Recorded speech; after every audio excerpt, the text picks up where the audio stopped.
اس لیے حضور نے کہا میرے بعد اگر کوئی نبی ہوتا وہ عمر ابن خطاب ہوتے. فرق یہ ہے کہ نبی پر وحی آتی ہے اور عمر چونکہ نبی نہیں ہے ان پر الہام ہوتا ہے. السلام علیکم ورحمۃ اللہ وبرکاتہ. آج ہم جس بیان کو سننے جا رہے ہیں وہ ہے حضرت علامہ فاروق خان رجوی صاحب کا ایک بیان کہ سیدنا حضرت عمر فاروق رضی اللہ تعالیٰ عنہ کے لفظوں میں آیتوں کا نزول. آپ اس بیان کو ضرور سنیں.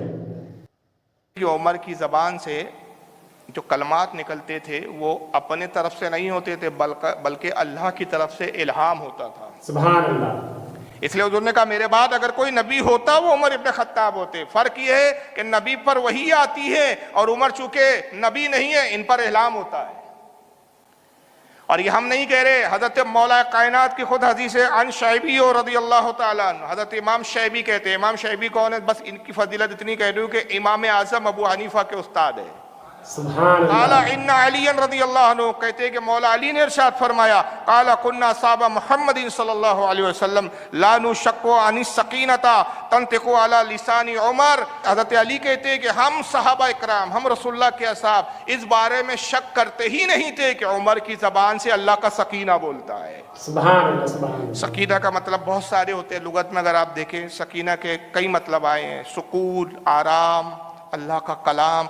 اب یہاں جو مراد ہے وہ یہی ہے کہ اللہ کی طرف سے الہام ہوتا ہے. یعنی حضرت عمر جو کچھ کہتے تھے مرض الہی کے مطابق کہتے تھے. گویا عمر کی زبان سے اللہ کا کلام جاری ہوتا تھا. اور اس کی دلیل ابھی میں آگے دوں گا. پہلے اب سن لیں کہ اس حدیث کو امام احمد لائے ہیں اپنی مسند میں، مسند الامام احمد ابن حنبل میں، حدیث نمبر 834. اس کو امام عبدالرزاق نے بھی لکھا ہے جو امام بخاری کے دادا استاد ہے، امام احمد ابن حنبل کے استاد ہے.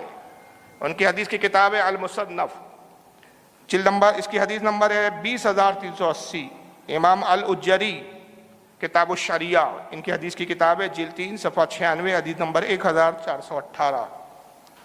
امام ابن سعد نے اس کو لکھا طبقات القبرا، جلد نمبر 3 صفحہ 266. امام طبرانی لائے ہیں المعجم الکبیر، حدیث نمبر 8827. امام ابو نعیم نے لکھا اس کو حلیۃ الاولیاء، جلد 1 صفحہ 42. امام بہقی نے لایا دلائل النبوہ، جلد 6 صفحہ نمبر 370. عمر کی زبان سے سکینہ بولتا ہے، کیا مطلب؟ اب آئیے یہ بھی مولا علی سے سنیے. عن شعیبی رضی اللہ تعالیٰ عنہ، حضرت امام شعیبی سے، یہ بھی امام شعیبی سے ہی روایت ہے. قال علی رضی اللہ عنہ، کہتے ہیں کہ حضرت علی رضی اللہ تعالیٰ عنہ نے ارشاد فرمایا ان فی القرآن لرأیا من رأی عمر. مولا علی کہتے ہیں کہ لوگوں عمر وہ ہیں، بے شک قرآن عمر کی دی ہوئی رائے کے مطابق قرآن میں بعض رائے موجود ہے. سبحان اللہ. عمر وہ ہے، بے شک عمر وہ ہے کہ جس کی دی ہوئی رائے کے مطابق قرآن میں بعض رائے موجود ہے. کیا مطلب؟ مطلب یہ ہے کہ کسی معاملے میں حضرت عمر نے مشورہ دیا، اس مشورے کو رسول نے بھی پسند کیا، اللہ نے بھی پسند کیا، اور اللہ نے عمر کے مشورے کے مطابق قرآن میں اس آیت کو نازل کر دیا. سبحان اللہ. سبحان اللہ. گویا اللہ عمر کی رائے کو بھی پسند کرتا ہے. بے شک. اس حدیث کو امام ابن عساکر نے لکھا تاریخ دمشق، جلد 44 صفحہ نمبر 95. امام سیوطی لائے ہیں اس کو تاریخ الخلفاء صفحہ نمبر 122. اب میں یہاں کچھ دلائل کے طور پر اس حدیث کے ضمن میں 5 میں چیزیں آپ کو بتا رہا ہوں کہ عمر رضی اللہ تعالیٰ عنہ نے رائے دی، اللہ نے رائے کو پسند کیا. حضرت عمر ہی کے جملوں میں جو جملے حضرت عمر نے کہے، جو رائے عمر نے دی، اس رائے کے ہی مطابق، ان جملوں کے مطابق ہی قرآن کی آیتیں نازل ہوئی. کیا بات ہے. سبحان اللہ. بے شک. ایسے تو قرآن میں بہت سارے واقعات اور ایسی آیتیں موجود ہیں، اس پر تبصرہ کریں گے تو بیان بہت لمبا ہو جائے، وقت کم ہے. 5 میں واقعہ سنا رہا ہوں اور اس کے تعلق سے 5 قرآن کی آیتیں، صرف 5. اور 5 اس لیے کہ پنجتن پاک کی نسبت آ جائے. سبحان اللہ. حضرت عمر رضی اللہ تعالیٰ رسول اللہ سے اکثر عرض کرتے، یا رسول اللہ مجھے ایک مقام سے بڑی محبت ہے. سرکار نے فرمایا کون سی جگہ سے عمر تمہیں محبت ہے؟ کہا یا رسول اللہ مجھے مقام ابراہیم سے بڑی محبت ہے. کہا عمر تم مقام ابراہیم کو کیوں محبوب رکھتے ہو؟ یا رسول اللہ آپ کے جد، آپ کے والد ابراہیم علیہ السلام نے اسی پتھر پہ کھڑے ہو کر خانہ کعبہ کی تعمیر کی تھی. سبحان اللہ. اگر اس پتھر پہ کھڑے ہو کے وہ کعبے کی تعمیر نہ کرتے یا رسول اللہ تو ہمیں کعبہ نہ ملتا. بے شک. ہمیں رب نے اپنا ایک گھر عطا کیا. اور یہ گھر کی تعمیر اسی پتھر پہ ہوئی جس پہ آپ کے جد آپ کے والد ابراہیم کے قدم لگے. تو اللہ کے نبی یہ پتھر مجھے بڑا محبوب ہے, تو میری خواہش ہے کہ کیوں نہ ہم اس پتھر کے قریب نماز پڑھیں, پتھر کے قریب نماز پڑھیں. حضور نے کہا کہ عمر وہ کام میں کیسے کر سکتا ہوں جس کا حکم اللہ کی طرف سے نہیں ہے. لیکن حضرت عمر بار بار کہتے یا رسول اللہ آپ اجازت دیجئے کہ ہم مقام ابراہیم پر نماز پڑھیں. حضور کہتے وہ کام میں کیسے کر سکتا ہوں جس کا حکم مجھے رب نے نہیں دیا. حضرت عمر اصرار کرتے رہے اور پھر ایک بار یہ قرآن عظیم کی آیت حضرت عمر کی خواہش کے مطابق نازل ہوئی اور حضرت عمر کے جملے تھے یا رسول اللہ کیوں نہ ہم مقام ابراہیم کو نماز کی جگہ بنا لیں.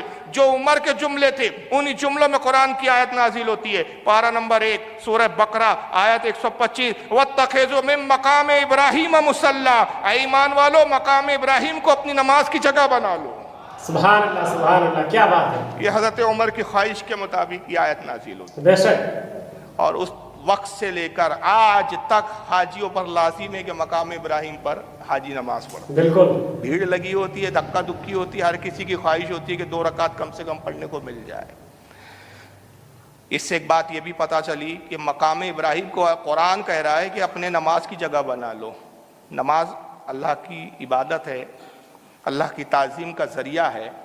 اور کہاں کی جگہ پہ اللہ کی تعظیم بجا لاؤ؟ مقام ابراہیم پر. مقام ابراہیم کہاں ہے؟ جہاں ابراہیم کے قدم لگ گئے. تو جہاں ابراہیم علیہ السلام کے قدم لگ گئے وہ مصلی ہو گئی, تعظیم کی جگہ ہو گئی. اور جہاں ابراہیم کے بھی آقا محمد صلی اللہ علیہ وسلم کا جسم اطہر ہے وہ جگہ کتنی تعظیم کے لائق ہو. بے شک بے شک, سبحان اللہ. یہی تو وجہ ہے کہ روزانہ 70,000 فرشتے صبح آتے اور 70,000 شام آتے. 1,40,000 فرشتے روزانہ حضور کی زیارت کے لیے آتے ہیں. اور آقا خود فرماتے ہیں کہ ایک فرشتہ جو میری قبر پر ایک بار آئے گا قیامت تک دوبارہ آنا اس کو بھی نصیب نہیں ہوگا. کیا بات ہے. بے شک اتنے فرشتے اللہ تعالیٰ کے. تو حضرت عمر کی خواہش پر یہ آیت نازل ہوتی ہے مقام ابراہیم کو اپنی نماز کی جگہ بنا لو. حضور کے حجرے میں جب حضرت عمر ملنے آتے اکثر دیکھتے ہیں کہ کچھ اصحاب ملنے آئے اور ازواج مطہرات پردہ نہیں کر رہی ہے. پردے کے احکام تھے نہیں. عرب کی عورتیں اس وقت بے پردہ گھومتی تھی, کسی کے بھی سامنے آتی تھی جاتی تھی, جیسا کہ اس وقت کا ہمارا معاشرہ چل رہا ہے. بس ایک آزادانہ معاشرہ تھا, پردہ وغیرہ کچھ تھا نہیں. حضرت عمر کو یہ چیز بڑی ناگوار گزری. تو حضرت عمر رضی اللہ تعالیٰ سرکار سے عرض کرتے یا رسول اللہ اکثر میں آتا ہوں, صحابہ بھی آتے, دیکھا کہ آپ کی بیویاں ازواج مطہرات پردہ نہیں کرتی.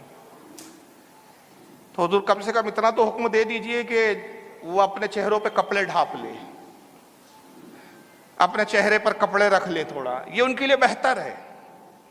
یہ حضرت عمر کے جملے تھے. بس حضرت عمر نے کہا اسی وقت قرآن عظیم کی آیت کریمہ نازل ہوتی ہے. عمر خواہش کرتے تھے اور قرآن کا نزول ہوتا تھا. سبحان اللہ. آیت کریمہ نازل ہوتی ہے پارہ نمبر 22 سورہ احزاب آیت 59 یا ایھا النبی قل لازواجک وبناتک ونساء المؤمنین یدنین علیہن من جلابیبہن ذالک ادنی ان یعرفن فلا یؤذین وکان اللہ غفورا رحیما. رب فرماتا ہے میرے محبوب ہے نبی اپنی بیویوں, اپنی بیٹیوں اور مسلمانوں کی عورتوں کو حکم دیجئے, فرما دیجئے کہ وہ چادروں کا ایک حصہ اپنے چہرے پر ڈال لے. سبحان اللہ. یہی حضرت عمر کے جملے تھے. بے شک کہ یا رسول اللہ مرد آتے ہیں آپ کے حجرے میں, بیویاں ایسی دکھتی ہے بے پردہ ہوتی ہے, تو کم سے کم چہرے پہ پردہ تو ڈالنے, کوئی ڈھانپ تو لے چہرے پہ.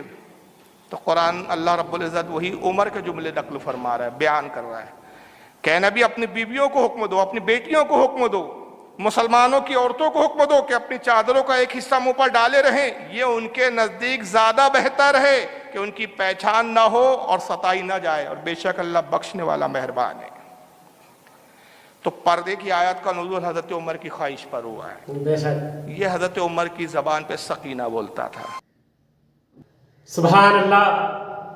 بہت ہی اچھے بیان حضرت علامہ فاروق خان رجوی صاحب کا. چونکہ ویڈیو اور بیان لمبی ہے اس لیے میں مختصر کلپ آپ کے سامنے رکھا کہ کیا شان ہے سیدنا حضرت عمر فاروق رضی اللہ تعالیٰ عنہ کی. لیکن آج سنیوں کا حال یہ ہے کہ سنیوں کی بھیس میں یہ جو رافضی کتے ممبروں پہ بیٹھ کر گستاخانہ بات اور صحابہ کے خلاف بیان بازی کرتے ہیں, یہ کہیں نہ کہیں سنیوں کو بہت نقصان پہنچا رہا ہے، کیونکہ جو شان اللہ تبارک و تعالیٰ نے سیدنا حضرت عمر فاروق رضی اللہ تعالیٰ عنہ کو دی، ان کی تعریفیں خود مولا کائنات سیدنا علی المرتضیٰ رضی اللہ تعالیٰ عنہ کر رہے ہیں۔